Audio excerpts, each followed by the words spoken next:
Friends, मैं doctor Anjali आप सबका अपने चैनल डॉक्टर अंजलि होम्योपैथी में बहुत बहुत स्वागत करती हूँ। अपनी आज के इस वीडियो में हम स्टैमरिंग स्पीच के बारे में बात करेंगे, जिसे हम आम भाषा में हकलाना या अटक अटक के बोलना भी कहते हैं।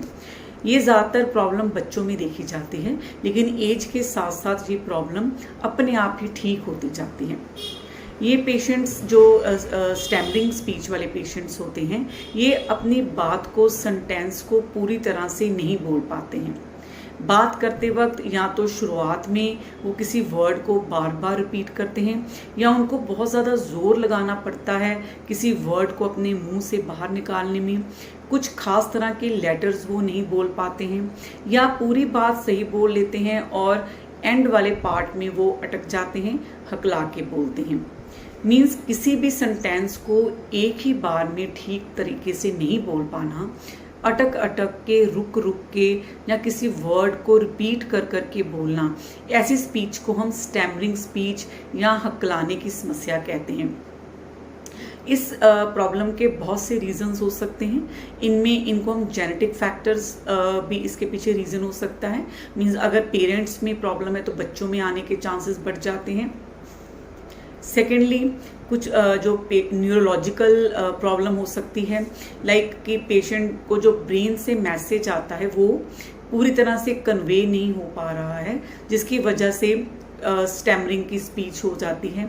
कई बार पेशेंट को टंग में प्रॉब्लम होती है, उनकी टंग थोड़ी मोटी होती है, या जहाँ से ये जुड़ी होती है नीचे, माउथ के टंग के नीचे जहाँ पर ये जुड़ी होती है, वहाँ पर इसका जो मांस होता है वो थोड़ा मोटा होता है। और यहाँ पैलेट, जहाँ पे सॉफ्ट पैलेट हमारे बोलने के वक्त जो टंग है वो टच होती है, वहाँ पे सॉफ्ट पैलेट में कई बार प्रॉब्लम हो सकती है। तो इस तरह से बहुत से रीजंस हो सकते हैं। कई बार पेशेंट को चोट लगने की वजह से उसके बाद ये हकलाने की समस्या आ जाती है।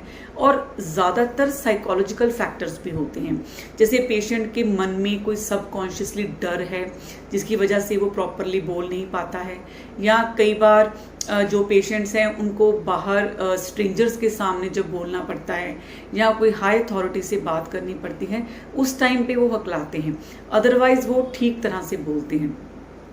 या कई बार जो पेशेंट्स हैं वो गुस्से में हकला के बोलने लग जाते हैं। इस तरह से अलग अलग बहुत से साइकोलॉजिकल फैक्टर्स भी इसके पीछे स्टैमरिंग स्पीच की जो है वो कारण हो सकते हैं। इसके लिए स्पीच थेरेपी दी जाती है, जिससे पेशेंट्स में ये समस्या ठीक हो जाती है, या उनकी काउंसलिंग की जाती है अगर साइकोलॉजिकल फैक्टर, तब उनकी काउंसलिंग की जाती है।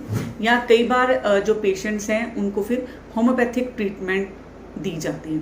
होम्योपैथिक ट्रीटमेंट बहुत अच्छी ट्रीटमेंट है स्टैमरिंग स्पीच के लिए, जिसमें पेशेंट्स को मेडिसिन के द्वारा उनकी ये जो प्रॉब्लम है वो पूरी तरह से ठीक हो जाती है होम्योपैथिक मेडिसिन से। अब किन मेडिसिन का जो रोल है वो बहुत अच्छा है स्टैमरिंग स्पीच में। इनमें सबसे टॉप मोस्ट मेडिसिन है स्ट्रामोनियम। स्ट्रामोनियम मेडिसिन हम उस केस में देते हैं जब पेशेंट को बहुत ज़्यादा जोर लगाना पड़ता है किसी वर्ड को बोलने में। वो अपने मुंह को बहुत ज़्यादा आड़ा तिरछा फेस को करता है, बहुत ज़्यादा जोर लगता है, तब वो किसी वर्ड को बोल पाता है। तो ऐसे केस में स्ट्रामोनियम 30 दी जाती है। ऐसे पेशेंट्स को अंधेरे से बहुत ज़्यादा डर लगता है और वो लाइट जगाकर सोना पसंद करते हैं। तो ऐसे केसेस में स्ट्रामोनियम 30 दिन में 3 बार देने से अच्छे रिजल्ट्स मिलते हैं। फिर मेडिसिन है हायोसाइनस 30। ऐसे पेशेंट्स अगर स्ट्रामोनियम मेडिसिन से जो है वो रिजल्ट नहीं मिल रहे हैं, तब आपको हायोसाइनस 30 मेडिसिन देनी चाहिए। इसको भी आपको 30 पोटेंसी में दिन में 3 बार देना है। इसके बाद मेडिसिन है लैकेसिस। लैकेसिस हम उस केस में देते हैं जब पेशेंट कुछ खास letters like X, S, T, A, B, ऐसे जो वर्ड्स होते हैं वो प्रॉपरली नहीं बोल पाता है।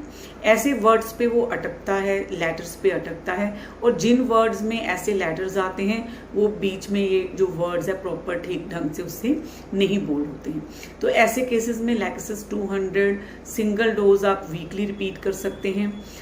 या अगर थोड़े बच्चे बड़े हैं, 10 साल से ऊपर हैं, तो आप इनको लैकेसिस 200 वीक में 2 बार भी दे सकते हैं। इसके बाद मेडिसिन है कॉस्टिकम।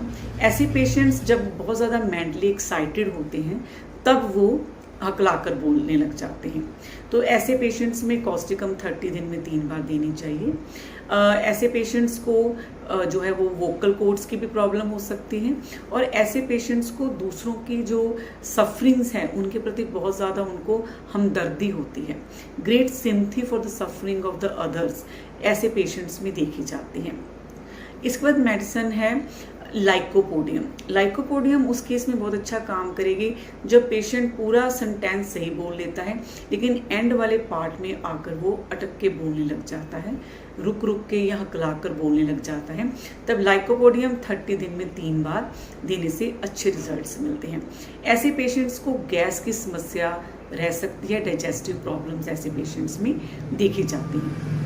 फिर मेडिसिन है अगर पेशेंट स्टार्टिंग के जो पार्ट है वहाँ पर हकलाता है लेकिन उसके बाद का जो सेंटेंस है वो पूरी तरह से सही ढंग से बोल लेता है, तो ऐसे केसेस में स्पाइजीलिया 30 दिन में 3 बार देने से बहुत अच्छे रिजल्ट्स मिलते हैं।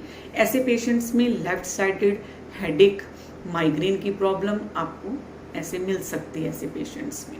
तो ये कुछ मेडिसिन हैं जिनका बहुत अच्छा रिजल्ट देखा गया है स्टैमरिंग के केसेस में। लेकिन जो प्रॉपर मेडिसिन होती है वो आपकी वो मेडिसिन होती है जो आपकी जो डॉक्टर्स हैं वो पूरी केस टेकिंग के बाद सिलेक्ट करते हैं। बहुत ज़्यादा कोई आपकी जो प्रॉब्लम है, अंडरलाइन कोई कॉज है, क्या रीज़न है, अगर कोई जैसे टंग में प्रॉब्लम है या आपके सॉफ्ट पैलेट में कोई प्रॉब्लम है तो वहाँ पर केवल सर्जिकल इंटरवेंशन की ज़रूरत पड़ती है। तो इसीलिए अगर जो आप प्रॉपर अपने नियर बाय होम्योपैथिक डॉक्टर के पास जाते हैं वो आपकी पूरी केस टेकिंग करते हैं, आपका कॉज रूल आउट करते हैं, जो मेडिसिन सेलेक्ट होगी वो आपकी सबसे बढ़िया मेडिसिन और जो है बेस्ट मेडिसिन वो आपके लिए होगी और आपको बहुत अच्छे रिजल्ट्स मिलेंगे। इसके साथ साथ आप स्पीच थेरेपी भी ले सकते हैं अगर, और साथ साथ होम्योपैथिक मेडिसिन भी ले सकते हैं और जिससे आपको बहुत अच्छे रिजल्ट्स मिलते हैं स्टैमरिंग के केसेस में। तो फ्रेंड्स, आशा करती हूँ आज की जो इन्फॉर्मेशन आपको इस वीडियो में दी गई है वो आपको पसंद आएगी। आप इस वीडियो को लाइक करें, शेयर करें और चैनल को सब्सक्राइब ज़रूर कर लें। मिलते हैं जल्द ही एक नई वीडियो के साथ। Thank you.